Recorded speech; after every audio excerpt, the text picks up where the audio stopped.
Hi, everybody. My name is Jeff Saltzman. I'm the CEO of Org Vitality, and I'd like to welcome you to today's webinar, Creating a Winning Culture with Employee Insights.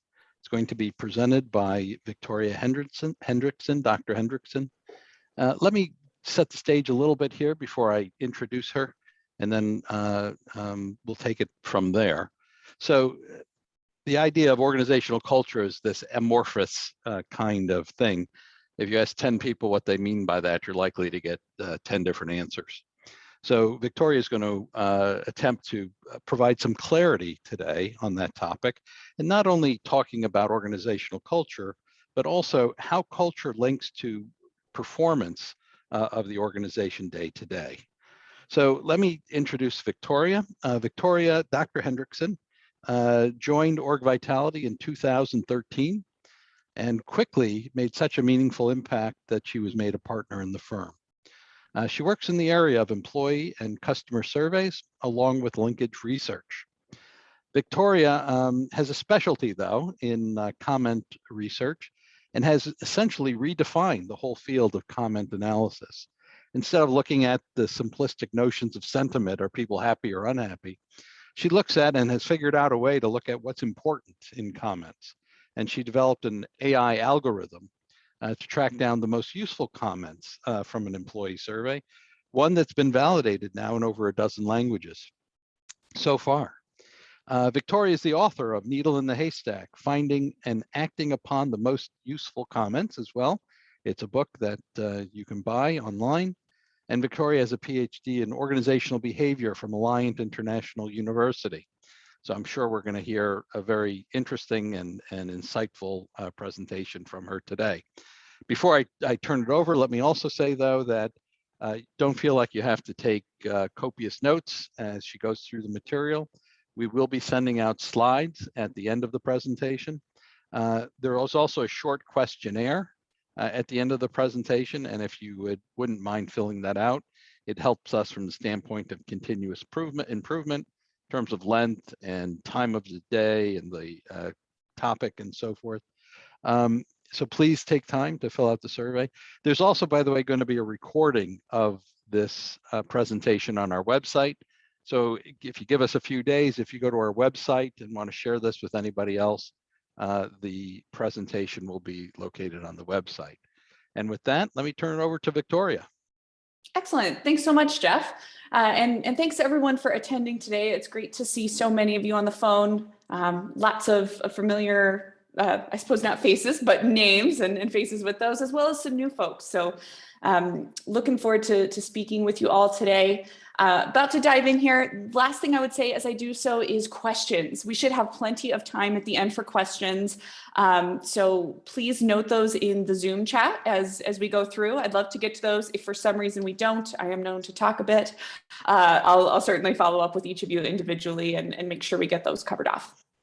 So with that said, I'm going to go ahead and get us started here with some headlines. And the goal of this page really is to show what seems to be top of mind for a lot of us, as well as our stakeholders out there. There's a lot about culture that's coming up. And look, culture's always been a buzzword in the employee research space, though I would say we're getting more inquiries about culture and specifically measuring culture than ever before. We're getting a lot of people calling us up saying, hey, do you have a culture survey? A culture survey is a specific product for that. Now, why are we getting it more than ever? You know, I'd say the workplace environment is in a constant state of change. Our employers are worried about the great resignation, the great evaluation, the great reshuffle, whatever you want to call it. There's a lot going on. And so employers are looking around wanting to make sure they're staying competitive, and they're even more committed to cultivating an organizational culture that supports a positive employee experience. And that's certainly a great thing that we want to support. I'd say there's also a concern of how remote, hybrid, or perhaps lack of in-person work is going to impact an organizational culture. You know, all these things are very real. And I will say all these headlines on the page are very real. It took one Google search to find these. I think you all are seeing these out there. And what it reflects is the urgency in these conversations about culture.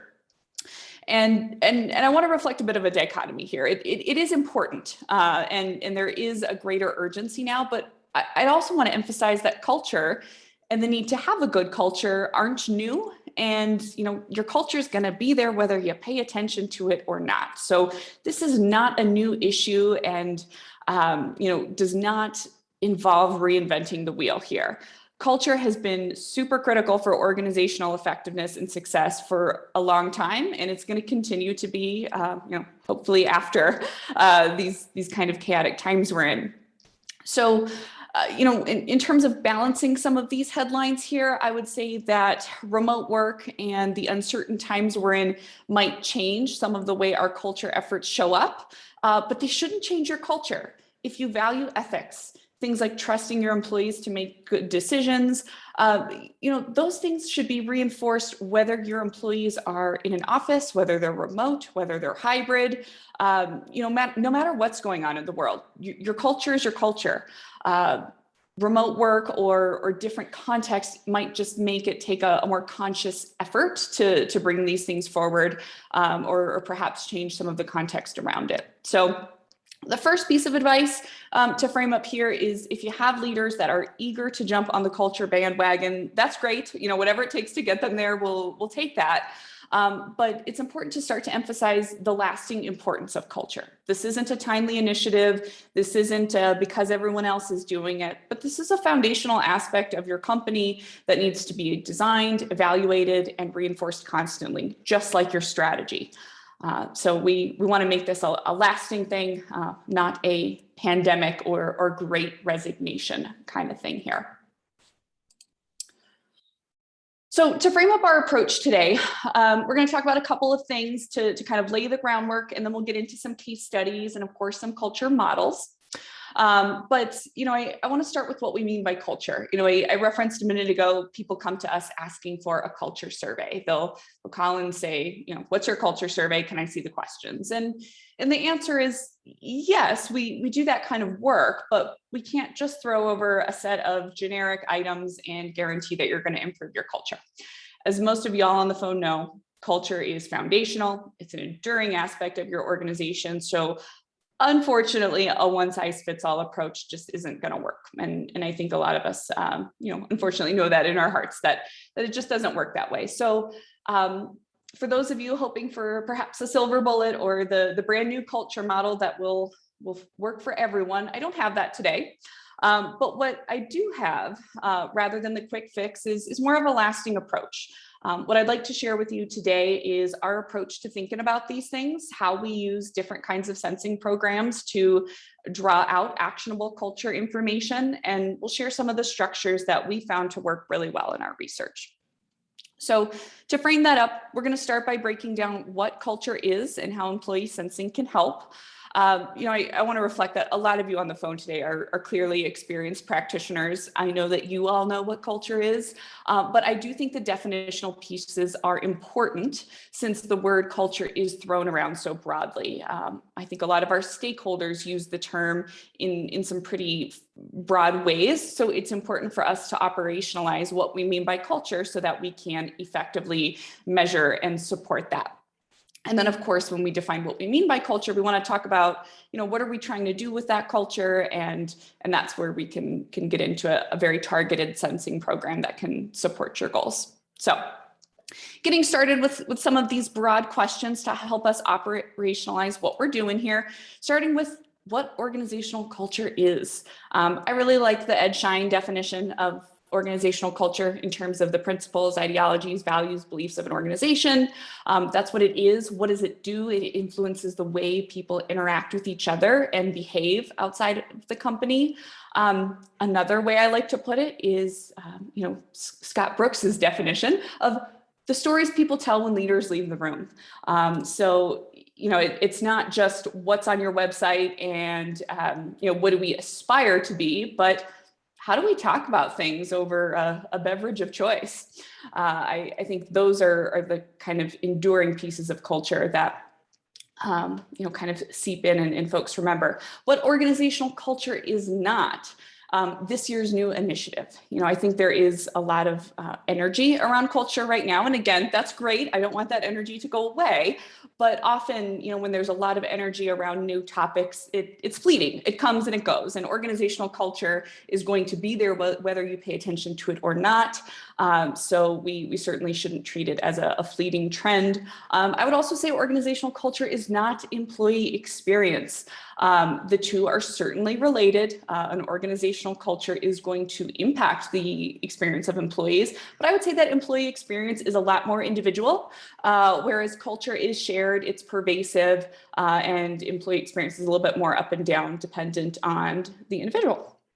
And then of course, organizational culture is what is. How is it today, whether it's what we aspire to be or not? I would say organizational culture is not a list of aspirational values that you put on your website of who you hope to be. Those things are important, and we need a North Star to guide us towards some of those things. But if we're all going to be honest with ourselves about what is organizational culture, it is the way people think, feel, and behave at work today. And we can certainly guide towards something else. But I think a key piece in measurement is who we are today and who we hope to be in the future. And we can certainly use measurement to help us get to where we want to be in the future. So, with those pieces, and I would certainly encourage y'all to use these internally if you hear folks using the word culture very broadly, start to go into, what do we want to do with our culture? I think there's an underlying assumption of, well, we want to make our culture better. And that's a good one. We always want to make things better and make things better for employees. But like any kind of improvement goal, culture building efforts need to be really intentional. Think about what's a SMART goal for your culture. So in creating those, a couple of questions I like to start with is, what is the culture? What's it like in practice? Not that about us page, not the new hire materials, but how do tenured employees describe what it's like over that beverage of choice at the end of a long week? And sometimes, again, we are going to measure that aspirational culture, but we should define it as who do we want to be, so that we can start to look at that gap between who we are and who we want to be. Another question to ask here is, does our culture support performance, or does it support the kind of company we aspire to be? Again, every company has a culture, and it's going to impact your performance, whether you pay attention to it or not. So the question is whether the culture you have supports the performance you need for your organization to be successful. So as an example, if your company has an aggressive innovation roadmap, your culture should support things like risk-taking with new ideas, sharing of information across groups, openness, things like that. These are behaviors you can state and you can measure to make sure you're putting in place those behaviors that will help you be successful. And finally, if a lot of this culture work is in place or perhaps in progress, you might want to know about how those change efforts are working. Change happens unevenly across organizations. I think we all know it's not a linear process. So it can be really helpful to see how that change is taking place, perhaps who's an early leader, and which units might be lagging, so that you can identify what are the barriers to the change and how can you help those units along to get to that aspired state of culture. So in the next couple of slides, I'm going to go through some examples of models that address each of these culture goals. In these models, I'm going to say these are starting points. So as you look at these, I would say think mostly about the structure of these and how they work. Don't squint at the content on the page and the words of the questions, because those are the things that we really do modify for each organization to be unique. And I think that's the easy part. The hard part is really getting the structure right, and what each culture model is supposed to accomplish here. So I'm going to have 4 examples for you. Each of these are going to cover slightly different goals that I've mentioned so far. What I'd like to do is start with those models that describe what a culture is, and then we'll go into some of those that evaluate whether a culture supports performance. And finally, we'll look at how to assess some of that readiness to change within a culture. So getting started here with our first example, what we've got up on the page here is perhaps one of the more traditional approaches to measuring culture. I would say this is often what people have in mind when they call us looking for an off-the-shelf culture survey. This kind of thing, it has a visual, it maps out different aspects of the culture, and again is what people might have in mind in terms of describing what a culture today looks like. So the way it works is for something like this, we're going to use a survey to ask a series of questions about how present different cultural values are. So each of the bullets in the quadrants here are different cultural values that we'll ask about. For example, we might ask, to what degree is a culture open or agile or defensive? Each one of these. And then based on which attributes receive the highest ratings, and in this case, the highest rating means that more people think the attribute is present, not that they think it's good, but that this is very much like us. Then we put together a typology of what that organization looks like. So in the example here, you can see the 4 quadrants and how each of these cultural attributes map onto a quote unquote kind of culture. So are we more like the orange one that collaborates? Are we more like the green one that creates, etc.? So I'd say an approach like this has pros and cons like all. I'd say it requires a more lengthy survey. In order to fill out something like this, we have to ask a lot about a lot of cultural attributes. And so that's going to take time from the survey respondents to answer about each of these attributes. And I would say it can feel a little generic. There are a lot of generic attributes on here that we use to cover the bases. And so that might feel just that, generic to your survey respondents. It might not speak to your unique culture. It might not provide enough context into what these attributes mean in practice to you. So all that said, I think something like this can create a great baseline and help define what your culture looks like currently. I'd say that can be useful if there's been a lot of change. If for another reason culture efforts are really starting from scratch, a startup that's never done this kind of work, somebody that's doing like a true transformation that just wants a true baseline, this is a great place to start. It gives a very face valid, easy to comprehend description of what the culture is like today. So that's certainly one option of what it can look like. And again, I would say those words on the page would change. The list of attributes we survey on differ from one organization to the next, but the structure of asking about a bunch of them and creating a typology to say, what do you look like today is a baseline kind of approach to culture measurement. So from here, I'm going to move on to another example. The next example is going to be handy if culture efforts are a little bit further along and perhaps some of those aspirational attributes have been more defined.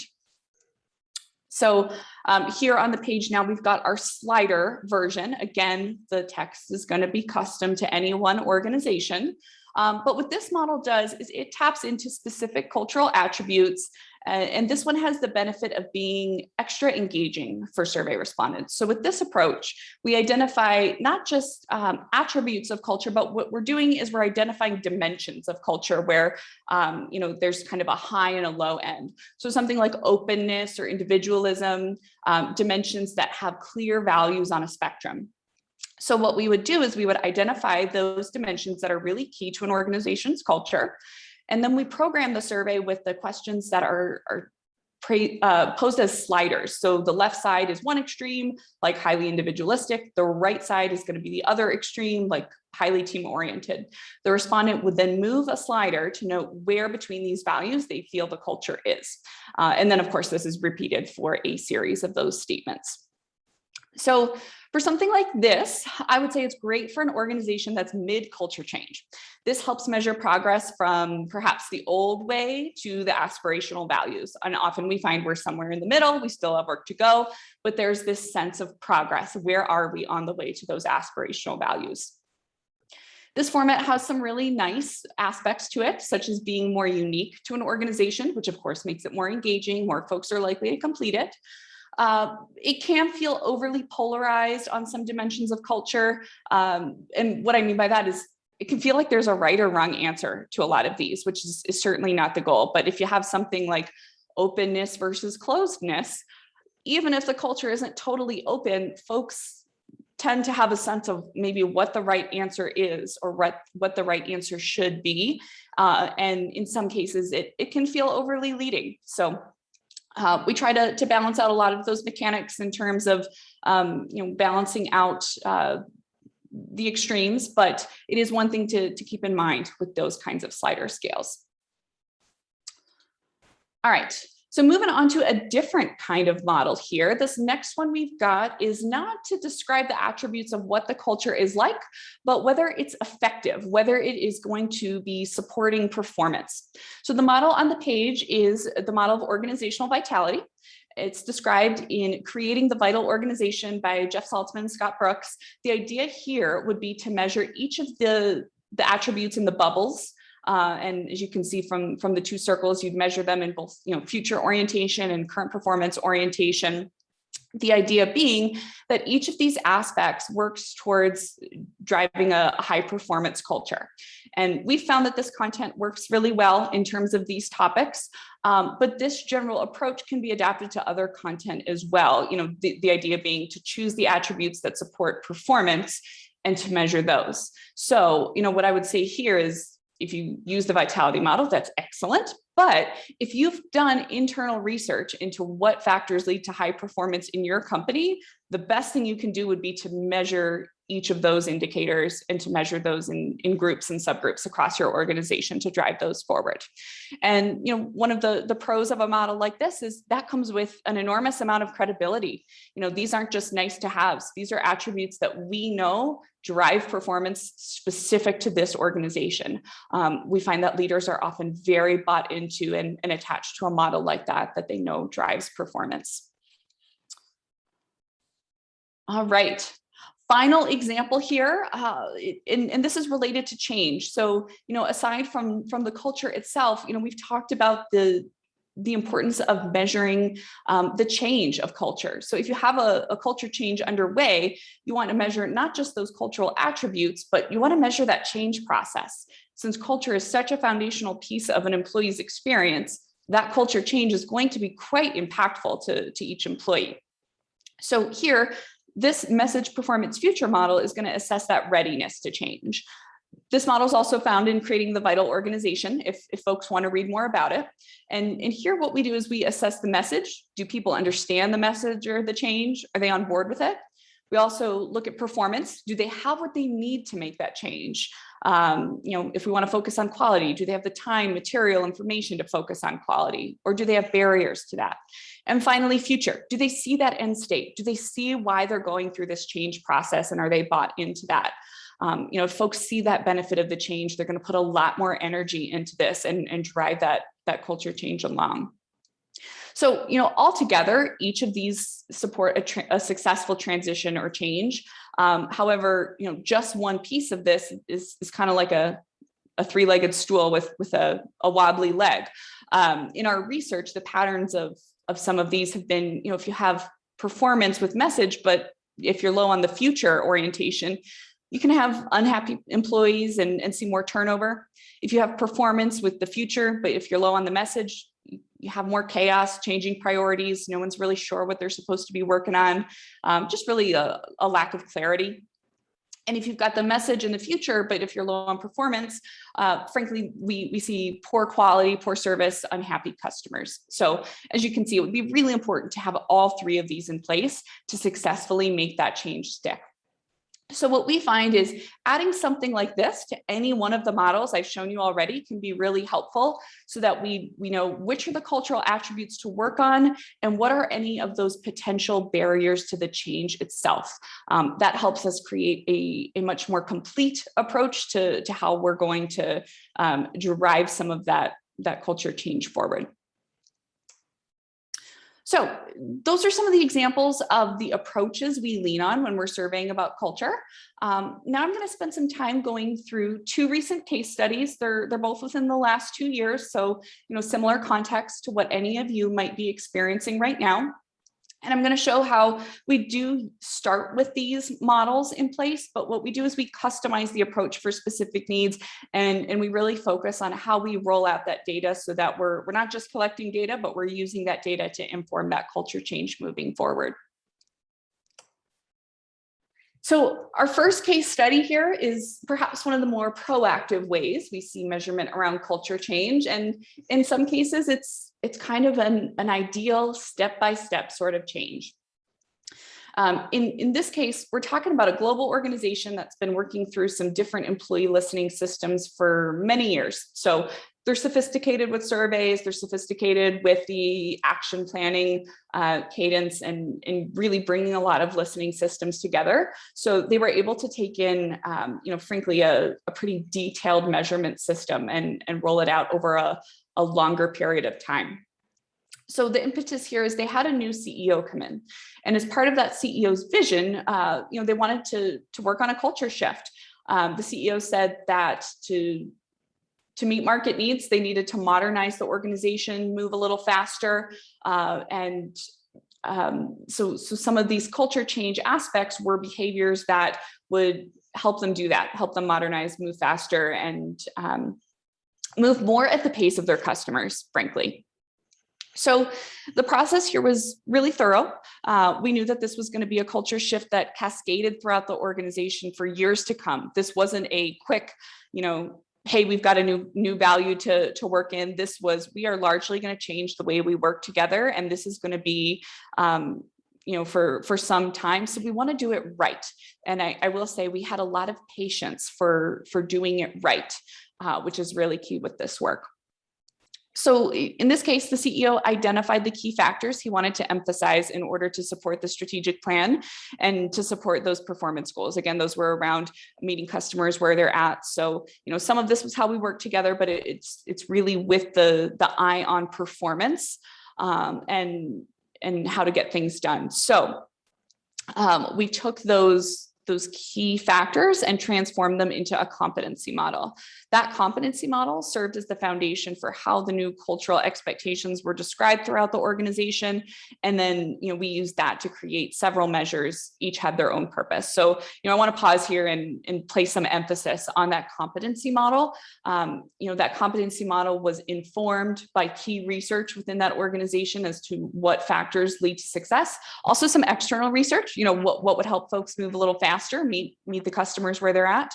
So there was a lot of buy-in to that. And so that is most closely going to meet our performance kind of model here, where we had cultural attributes that we want to emphasize, and we're doing those with the goal of increasing organizational effectiveness or kind of operational performance. So with that competency model, as I mentioned, there were several measures. The first one was a 360. So we wanted to start with leadership. The CEO had this vision of the new culture. And so it started with the first layer of leadership right underneath the CEO. And then, over time, we cascaded these behaviors throughout different layers of leadership from those executives kind of on down to middle management. So the competencies in the model were transformed into behavioral statements. Each of those had key expectations specific to each level of leader. So, what something like strategic thinking looks like for a senior vice president is a little different than what it looks like for a senior director. We wanted it to be specific and achievable for each of those folks. And so what we did with those statements is we popped those into 360s. Those 360s were delivered pretty quickly to drive some initial conversations about enacting those values and frankly about setting an example for the rest of their organization. We wanted these leaders to be really deep in these behaviors, to kind of get hold of those right away, and for their organizations to see them working on this right off the bat. So as that 360 took hold and took hold globally, we then moved into some 180 work. So when we think of a 180 assessment, that's typically a manager as well as their direct reports filling out a 180 assessment. But it works often for kind of like the middle mass of an organization. Here it was for all layers of management. So we did similar work with the competencies to create this 180 assessment, and it was specific to critical business units. So while it's for all middle management, what we did with these assessments is we tied the competencies to role specific behaviors, not general management behaviors, but specific behaviors that tied to upcoming needs on the roadmap. So some organizations might do this part for all groups, but here in this company, it was really specific, and it was important for us to focus on those units that were most critical to change. We can bring along the others later, but we felt it was important to focus, so we made that instrument very unique to those roles. So, that unique and focused versus inclusive of everyone is certainly a choice to make. Each organization will go about that differently, but in this case, being focused with the instrument helped us move fast. With that targeted feedback. And frankly, that idea of moving fast aligned well with the culture change anyway. So there was a symbolic piece to that as well. So that seemed like the right thing to do. So, while this was all really useful for leadership, the final measurement piece, and some might say the most important, was to use a census survey to get deep within the organization and measure these key attributes, both at the local level and the company level. So this is where we did include everyone. We surveyed everyone in the place to get a holistic view of how these cultural attributes show up. And, across this measure, all these measures, I'd say this model, helped us get these performance-oriented aspects at all levels, starting with leadership, then into management, and then the full organizational view, helped us find, where these attributes that relate to performance need to be driven a little harder and where they're already present. So, stepping back, these measures did a couple of things. Most immediately, I'd say they spread the CEO's vision of the aspirational culture values. As soon as those 360s, then the 180s and surveys came out, it was very clear to everyone what was important. By investing in each of these measures across the organization, leadership sent a clear message that this is what's going to be critical for success, and this is what we're, moving forward with. Past the symbolic piece, there's the tactical piece. Reporting on each of these gave us a baseline of how present these attributes are in different areas of the business and gave a roadmap to where certain attributes needed to be emphasized. Each measure linked at the behavioral level had some links into the organization's learning system where there are specific resources a leader can use. So, if someone needed to work on cross-team collaboration, if that came up on their survey report, when they go into their learning system, they would receive links, into their learning pathways about cross-team collaboration. They'd have learning guides, videos, all kinds of things to get them started with. And this really helped fast track those culture building efforts where they needed it most, because it took the guesswork out of the action planning steps. I'm sure a lot of you find that managers mean really well, but they often get stuck at that action planning piece because there's so much data. So the more we can point them to those resources and how to get started, the more we can keep this moving and kind of keep that urgency, top of mind for those folks. So, there was a lot here, certainly a lot of data collected. A lot of people were involved in this measurement effort. A lot of people were involved in the action planning coming out of it. And so far it's been great. I think next year what we'd like to see is we want to repeat each of these measures and see where there's been traction. And perhaps next year we also add some items about the change itself. Where is the change sticking? Where might there be some barriers? Who's buying into it? And that can help us, kind of push even more and push in more specific ways to make sure this does take hold. So, kind of stepping back from this first case study, I want to share some keys to success in case this model resonates with you. A couple of things that would be really important to keep in mind if you might want to try something similar. The first thing to think about here is executive sponsorship. So this first case study was really made possible because of an executive's clear vision. It's really great when that comes from the CEO, and there's something very symbolic to that. But I also want to say it doesn't have to come from the CEO. But what is required is that top leadership is committed to the vision. Part of that is simply the commitment and kind of importance attached to it. And part of it, in this case, was the patience for a really planful cascade. This cultural change is going to take time. The measurement program itself took the better part of a year to really do right, starting with that competency model, the 360, the 180, the survey, all of you on the phone know those things don't happen overnight. They were done well, but that takes time. So you need an executive that's going to champion the effort and be ready for a marathon, not a sprint. If you've got an executive that needs reports in 2 weeks and an action plan right after, perhaps our next case study is going to be a better fit. This one is going to take some time, but it is going to last. One benefit of this approach, that did come along with all of that time is there were multiple measurements that really complemented one another. This helped solidify a cohesive message about what's important, and it drove consistency in a lot of those improvement plans. That consistency was built in due to that strong competency model that underlies each measure. There wasn't a disconnect between the 360, the 180, et cetera. They were all, again, just very complementary. So again, I can't stress the importance of that competency model enough. That's a really key piece if you see one of these integrated programs for yourself. On the slide here, I have specified a validated competency model, because for an approach like this, where we're using indicators of performance, I'd say that those indicators should be, linked to your performance, not linked to a vendor's performance or a database somewhere, but it should be linked to performance in your organization. So doing some background linkage research can be really useful in developing that piece. And again, that's going to lend more credibility to your program and probably, help some of your executives stick along the way for it as well, if it does have that performance link.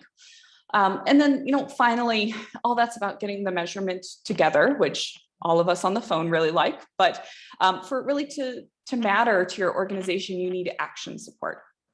With so many leaders getting reports on their own performance, as well as their team opinions, other things, there's just a lot of data flying around.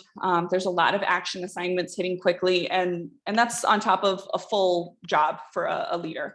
So we need to support these folks. And I would say support in understanding the data as well as creating a plan is really critical. And sometimes parts of that can come from a system like survey action planning tools, prioritization algorithms. These kinds of products backed by AI can be really helpful in scaling. And then some of it can come from direct support from HR or a COE. I'd say with a larger organization, a combination of that system support and personal support is going to be most scalable and ultimately successful. So, as I've said, altogether, an approach like this is really going to take several months. Of course, it's going to, pay dividends for years to come. But it is going to take a bit of a setup. Our next example is different. It's going to be a little bit more reactive. Our next example had to move with greater urgency, and so it's going to be a different kind of feel here, just to provide you guys with some contrast. So our second case here to share is less of that proactive vision of one leader and more of a general reaction to the current market. So, what I want to say is that doesn't make it wrong in any way. These things happen. It's just a different approach, as well as different expectations of how we follow up on something like this and how we drive it forward over the years. So in this case, our client organization was in a bit of a different situation. They found themselves in their own great reflection over the last year and a half. They were at a bit of an inflection point. They'd transformed their client service organization to adapt to COVID. With that, they'd experienced some new levels of turnover that they'd just never seen before. They'd went through a reorg. That's a lot of change and chaos internally. And then, of course, externally, our world continues to be in chaos.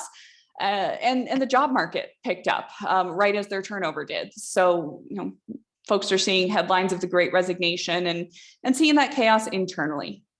So all of a sudden, this super stable organization felt that they're under threat.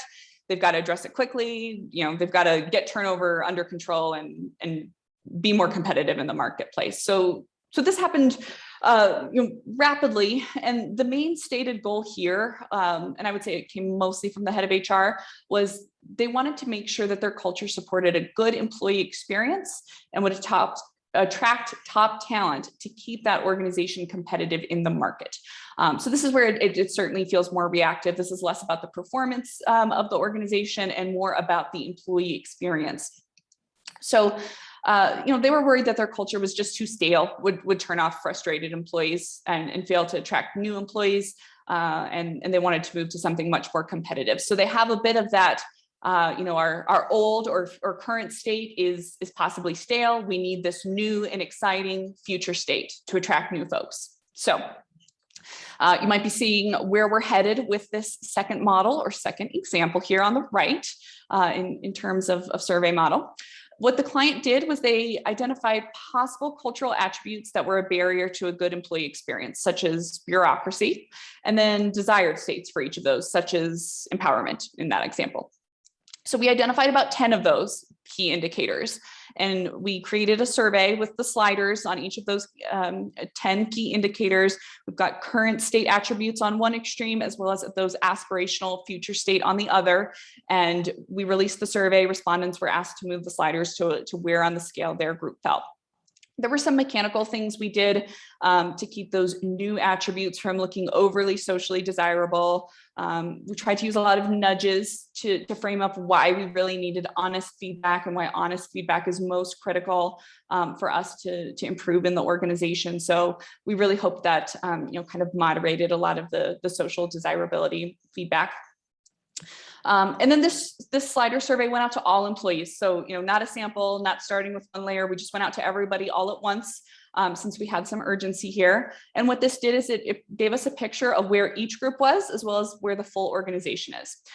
Each of those reports that came back highlighted the 2 attributes that needed the most development in order to meet company goals. So, what I want to reflect there for a moment is these results were framed in a very prescriptive way. By highlighting the top 2 areas to work on, each group, and that's usually like a department size, each group has a really clear focus of what they've got to do. Since there were only 10 of those possible areas to focus on, there was a lot of bandwidth for HR to create resources, kind of guides for each of these focus areas. So these things were ready to deploy for each report recipient. This effort took hold very quickly. Measurement went out to everybody at once, those reports all came back at once. And I'd say the key to keeping that momentum here was having that change management support.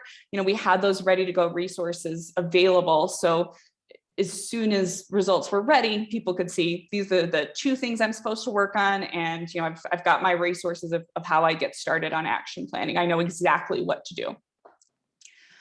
So reflecting on this one for a little bit, I'd say it didn't have the validated competency model, developed through linkage research behind it, but it was ready and it was deployed quickly. When executives said, we have a problem, we need to work on our culture, this was able to get underway and get some data at their fingertips, pretty rapidly.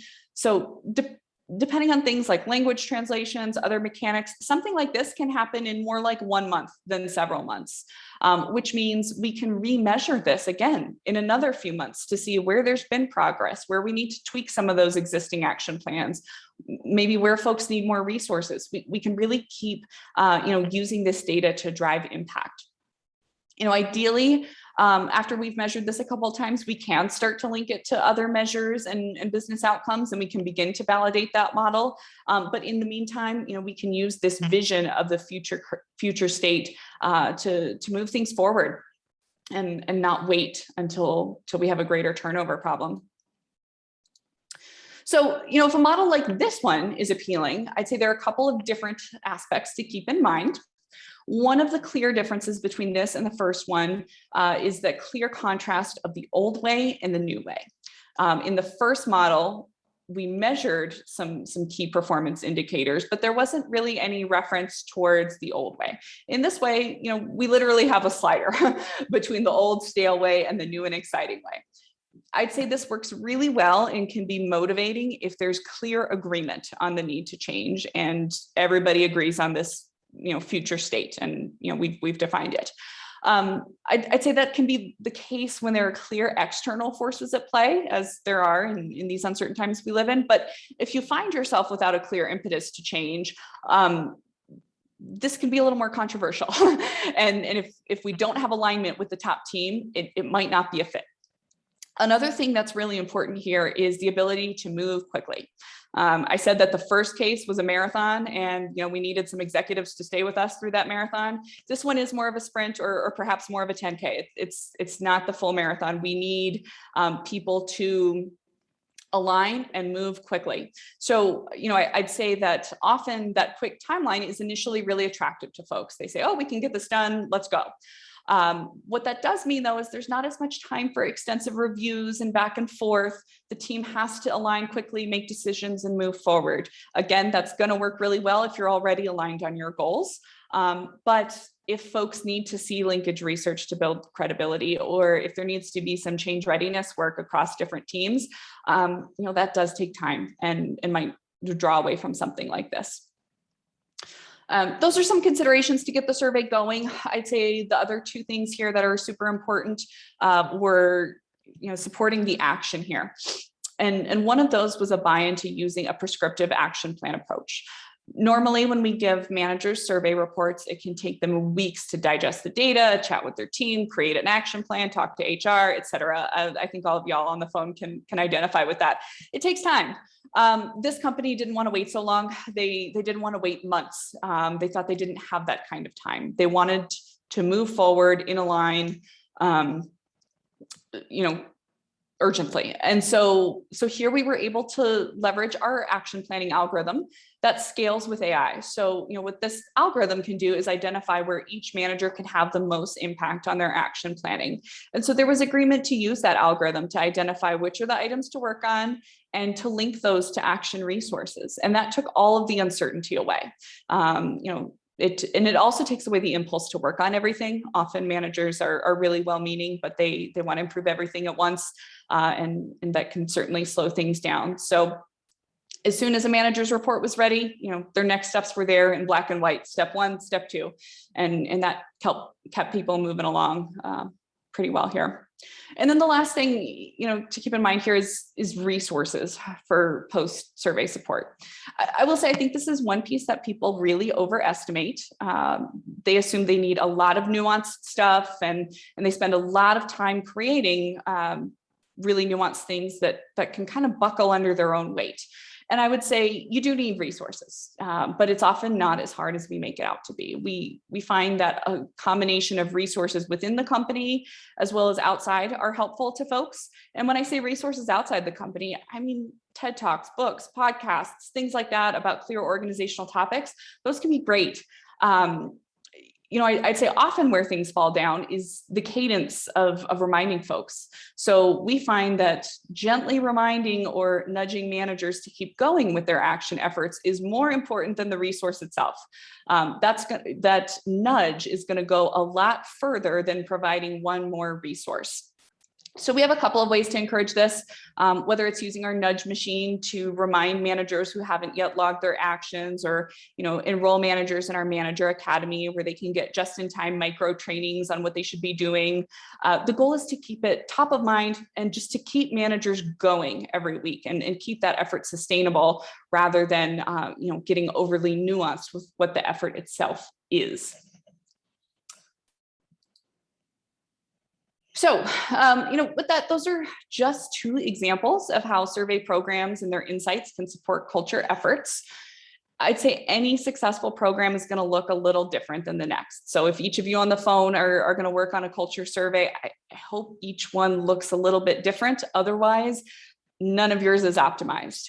They should all be very specific to what you're trying to do. So I've got a couple of questions here that can help get you started on your culture measurement journey, even if the words on the page look a little different. Some of these questions can help kickstart the process and make sure that you're focusing and leveraging the right things.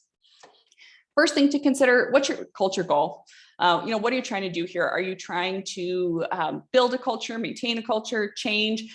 This might relate to where you are in your life cycle of the organization, where your top leadership is in terms of their own vision. Whether you're trying to build, maintain, or change, these are going to require different approaches. It might require a baseline if you're changing your culture, and more change management if there are things to undo. All of these are important goals, but they probably point you towards different kinds of models. The second thing I'd encourage you all to consider is who's your target? Are you looking to use culture measures to support leadership development to top executives? Are you trying to support middle management? Are you trying to cascade throughout the organization? Again, each of these are great, but they might point you to a different kind of measure. A 360 with coaching is great for top leaders that are really modeling the effort and leading by example. 180s supported by management training, can be great for middle management before a census. If your answer is all of the above, that's also great. But I would say it's going to require a patient and planful rollout to make sure that you have the support ready for each one of these, kind of like that first case study we had. The final thing I'd encourage you all to consider is, what do you already have in place? You may need to add or adapt measures, but before you make things more complex, take a look at what you can already leverage. That can be helpful in times of transition, especially if folks are already dealing with a lot on their plate. So if you already have a census survey, can you add a few items on your aspirational cultural attributes or some readiness to change before you start standing up a new program? Those things are going to make your life a little bit easier and perhaps dip a toe in the culture change pool before you get the whole thing moving here. And then finally, some tips to carry it through. The questions in terms of framing what kind of measure to use on the last slide can help you identify which model might be a fit. But as we've seen in our cases today, carrying it through in a sustainable way takes more effort and is frankly where the actual culture change comes from. So 3 last things to focus on, and I'm going to keep using that word focus. So, the first piece here is focusing on the aspects of your culture that differentiate your company and are must-haves. One thing I've noticed over the last couple of years is that each year, most company cultural statements or models are getting longer. It's well-intentioned, but every year there's one more thing to add or, to keep up with what everyone else is adding to their culture statements. But I rarely see anything come off the list. So I'm not suggesting you go tell your executives that half of your cultural values aren't important. I'm sure they're all important, but I would advocate that you prioritize. So when you go to measure and even more to act on your survey, focus on those aspects of your culture that are unique to you.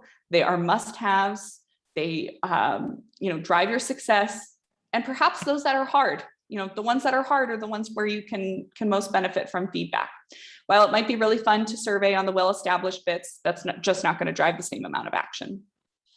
Second piece here, still about focus, but perhaps more on the action end. When you get your results back, I'd say it's easy to just encourage improvement in a general sense.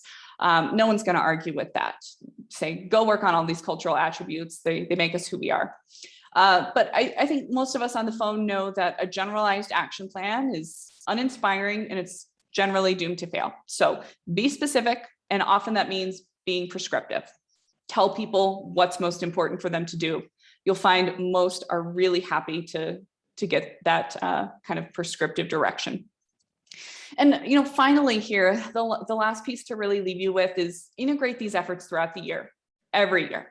It's easy to get on a cadence where there's a survey and then there's action planning. People then move on to do other things. And then the survey hits again next year and we start all over.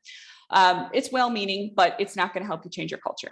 So keep these efforts top of mind in a way that's going to chip away at the mountain of culture change. There are a lot of ways to do this, and it's got to fit and make sense for your structure. But I would say the keys to success include leadership sponsorship. So having leaders remind people that it's important. Weave these efforts into other things like leadership development or general training, and generally reminding folks, whether it's through systems or personal reach outs, just reminding them of their own good intentions and of the culture they're trying to build will bring things forward. So altogether, I hope this shows the balance of the art and the science of culture and how we meld together some tried and true structures with each company's unique values to bring forward some culture. From here, pause for a moment. I'd love to answer any questions and hear about the culture change efforts you're all working on. Jeff, I'll turn it back to you. Okay, thank you, Victoria. That was great. A couple of questions have come in. We just have a few minutes, so I think we can handle at least a couple of these, but if anybody has a question and we don't get to it, please feel free to reach out to Victoria, and I'm sure she'd be happy to talk to you one-on-one. But the first question we had, Victoria, is you talk a lot about cultural change. Do you know any organizations who are just simply monitoring their culture? I mean, maybe they're happy with their culture and they want to make sure they don't lose it. So are they monitoring, or is the emphasis on these approaches always about change? That's a great question. Because I think, as we said early on, everybody has a culture. So whether or not you pay attention to it, it's there. There certainly are some organizations that monitor key aspects of their culture. I'd say ethics is probably one of those aspects that a lot of organizations monitor and check in on to make sure it's still going strong, because it's just that important. It's often doing well, but it's important enough to keep an eye on just in case. Got it. We have one question here. How do you differentiate visions in terms of, I guess, what they want the culture to be from hallucinations, which I'm going to assume means sort of expectations that are unrealistic? Good question. Taking me a moment to process here. I would say perhaps the hallucinations or kind of more grand visions, they might be further out, whereas a perhaps more tangible vision is more achievable. This is where I would say the linkage research can be really useful in identifying what actually links to performance and we should drive forward. It's always great for executives to still have grand visions, but if we can have a couple of things that are grounded in the data that we know are going to help us, connect to our performance, that's really important. I also wonder if there's a differentiation here between mission and vision. In other words, the mission being the broader, in the perfect world, here's what we're striving for. And the vision is more of the day-to-day kind of thing. I don't know. That could be.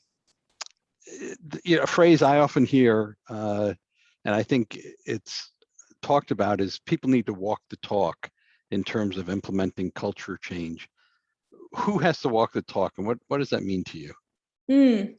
I would say most importantly, your leaders at the top have to walk the talk. And what I mean by that is they have to live those cultural values, even if it's not easy. And I would say especially when it's not easy. Let's say a safety upgrade is going to cost a lot of money and take some time. But we've said safety is important because that's critical for our people. Then we've got to invest in it. We've got to see leadership enforcing safety and being safe themselves, to show that it's not just a nice to have on the website. It truly is who we are. So you would say putting your money where your mouth is, kind of thing. Yeah. To use another phrase. You gave the two different case studies, and there was a differentiation between the two. And one is, and it leads to this question, I think, here. Do you view culture as being bottom up or top down? Where does it come from? It's both. But I would say in terms of a planful culture change, that often does come from the top down, whether it's the very top or kind of another layer of leadership. Leadership is in a position to change the behaviors and the ways of working quickly, and those kinds of things will impact the behaviors and how folks show up at work, and that's going to change things in a planful way. You can also have bottom up changes, but those are going to take time to be consistent in a way that it's true culture change. So I would say you need both, but as far as a quick impetus to kind of let's change, that's got to come from the top down. Yeah. And I think we have time for one more quick one, and then we're going to have to wrap here. How realistic is a culture change? Are cultures resilient to change, or do they actually change? Cultures can change. I think some aspects that are important to keep in mind: one, your history. Do you say every year that you're going to change your culture and then something else becomes more important? Folks remember that. And that in itself will become part of your culture and kind of the resistance to change itself. Another thing is the consistency across leadership and lining up, what you say you do and you spend money on. Those kinds of things can make a change stickier or kind of harder to take hold. Okay, I think we're out of time, so thank you very much for that. It was a great session, and I hope everybody enjoyed it. As you remember, you will get the slides. The recording will be available on our website, and please take a minute as you exit to fill out a survey of what you thought about this session today. Thanks everybody for coming. It was a pleasure.